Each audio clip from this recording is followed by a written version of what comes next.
Je viens de regarder l'épisode 83 de Pokémon Horizon, et là encore, c'était vraiment bien.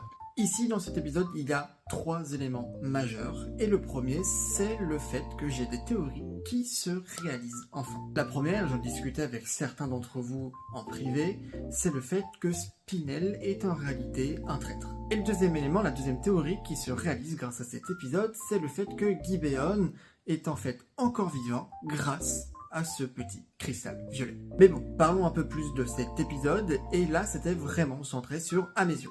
Nous avions déjà fait connaissance de son père dans les précédents épisodes, ici nous avons un tableau de sa mère. On voit aussi la maison de Amésio, et ça m'a fait rire parce que ils exploitent un peu quand même les Pokémon. On voit du oui messire donné à manger, enfin les tasses, etc.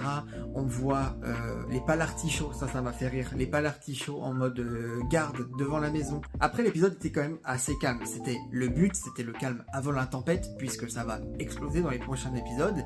Et c'était vraiment pour remettre à jour, remettre les bases, que ça soit aux côtés des explorateurs ou que ça soit à côté de nos héros, puisque eux aussi font le point de qu'est-ce qui va se passer à Rakua. J'ai adoré ce parallèle qu'il y a eu avec les cellules dans cet épisode 83, puisque d'un côté nous avons nos héros qui réalisent que les cellules peuvent être un élément majeur à ce changement grâce à ce cristal violet, et de l'autre côté nous avons une explication que Zygarde lui aussi change ses cellules pour devenir plus fort ou moins fort. Cela explique d'ailleurs pourquoi, si les deux sont liés, que Zygarde s'est sacrifié pour sauver Gibeon, Lucius, etc. Du coup, je me dis que ça peut être très cool que, avec ces cellules-là, Zygarde doit en trouver d'autres et il devient Zygarde 100%.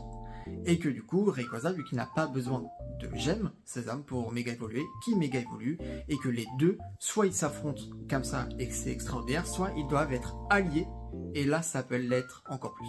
Ou sinon, attention spoil, et là c'est avec les leaks, donc vous pouvez passer si vous le souhaitez, nous savons, grâce aux leaks, que nous avons une méga Zygarde qui arrive.